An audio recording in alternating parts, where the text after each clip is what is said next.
Now then, Vinyl Monkey here again, back from the holidays. Welcome back everybody. This is the letter W. I've been down south a couple of weeks, see how the other half live.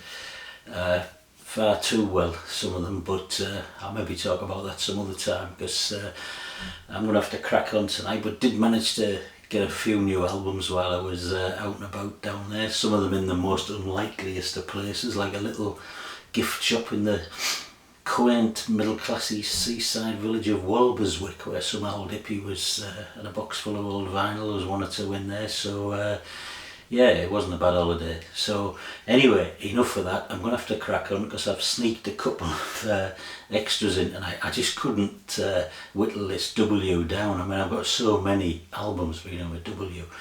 I've got 6 artists with the name Walker, and I've only included half of them, but anyway, we're going to start off with one of those, the brilliant and pioneering Tbone Walker. This is the Blues of Tbone Walker, which was actually released in '65, but the session was recorded in 1947. Tbone Walker was actually born about 110 years ago. He started his career in the 1920s, and he's credited with being the first ever person to highlight or to use the electric guitar as a lead instrument. And he's claimed as a massive influence by B.B. King, Chuck Berry, Jimi Hendrix. They all cite him as a massive influence. And this it's a lovely album. It's sort of a bit jazz inflected in some ways, but it's really laid back, lovely blues. The band he's playing with, he obviously plays lead guitar, and he's got a trumpet, a sax, bass, piano and drums behind him, and it just has a really, as I say, a lovely laid back feel to it. So that's the Blues of Tbone Walker. Second, another Walker. This is Junior Walker and the All Stars, their debut album from 1965, Shotgun. This is, lovely stuff. I mean, Junior Walker's a sax player, and this is sultry, sweaty, dirty rhythm and blues soul. It's really, it's about half of it's instrumentals. You feel like you're in some dive bar nightclub, 1960s Harlem or somewhere, if you can imagine that. I don't know how Arkansas, I've never been across the pond, but I've seen it on the movies anyway. But it's very atmospheric. Gets off to a great instrumental start with Cleo's Mood, lovely track. Then the single Shotgun, which starts off with what sounds like a gunfire, but it's actually the guitarist accidentally kicking his amplifier apparently. But lovely stuff. Junior Walker and the All Stars, Shotgun from 1965. Then, changing styles altogether, moving into English blues, proggy sort of rock. This is Wishbone Ash from 1971, Pilgrimage. This is their second album, and it's a bit proggier and folkier than certainly their first album, and probably their third and fourth as well. It's there's lots of instrumentals on this one as well.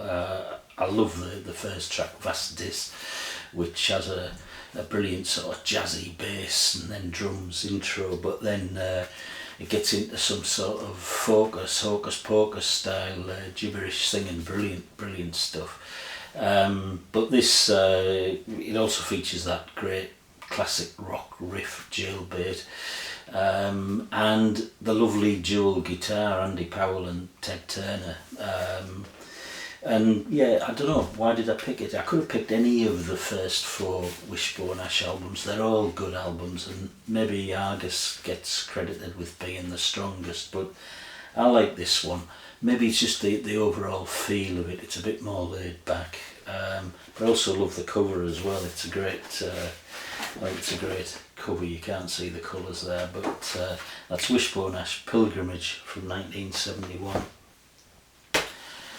The next one is a soul record, and it's Bobby Womack, the poet. I just love Bobby Womack's voice and his songs.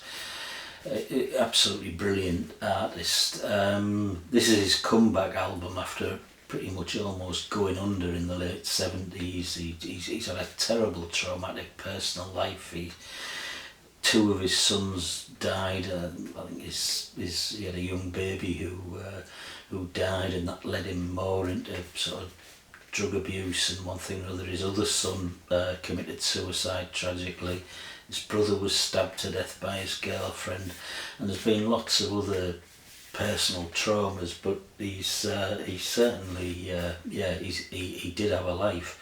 But he's a brilliant guitarist, a brilliant singer. He's got this growly, soulful voice, and that's sort of juxtaposed with these lush arrangements and his very his unique sort of guitar style. So this was a brilliant comeback album.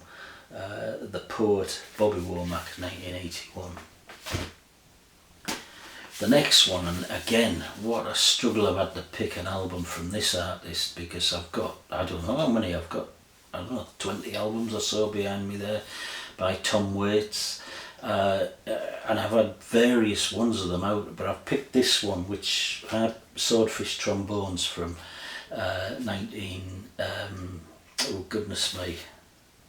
Swordfish Trombones 1983, 1983.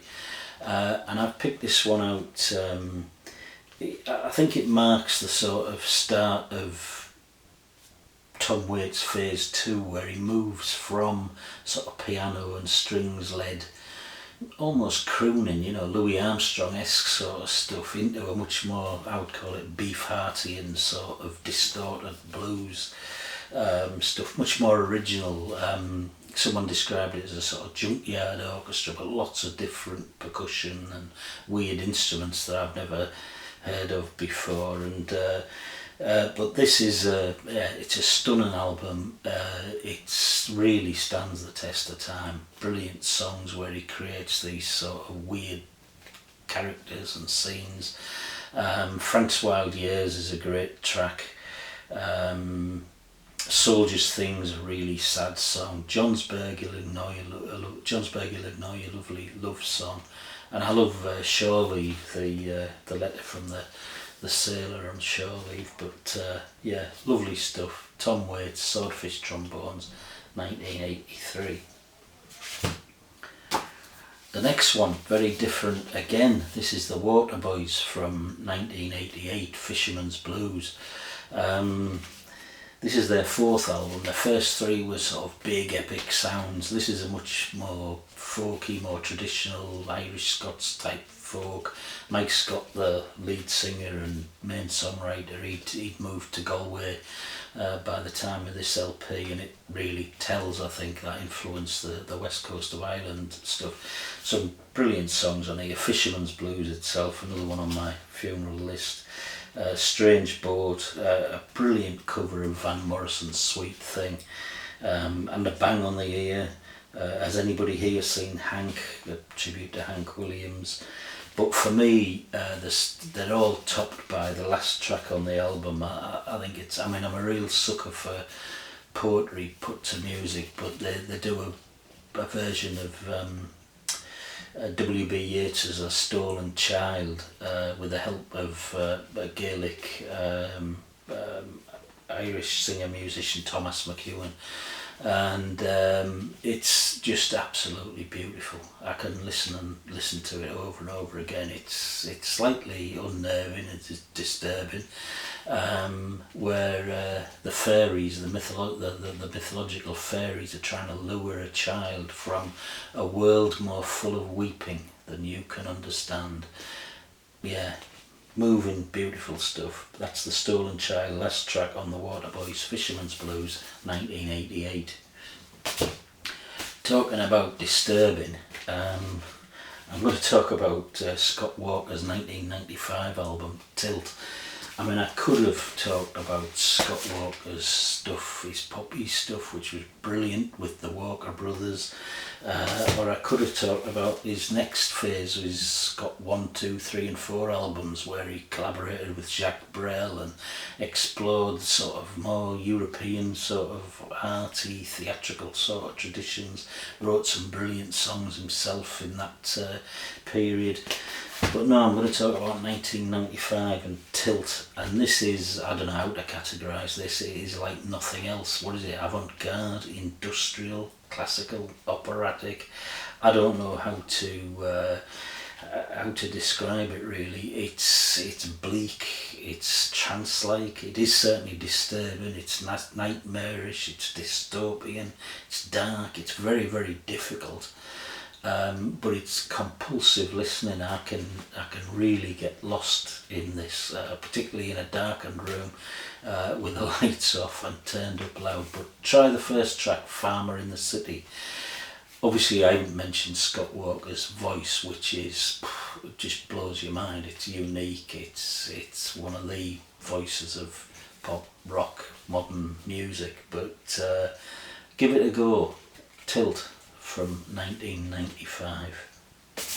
And then the last album, this is an absolute cracker. This is Wilco, Sky Blue Sky from 2007. Wilco, led by Jeff Tweedy, who broke away from Uncle Tupelo. This is their 6th or 7th album. Some of their stuff is a little bit experimental. This one's pretty much straight ahead, but it's just a collection of absolutely stunning songs. Jeff Tweedy's a brilliant songwriter.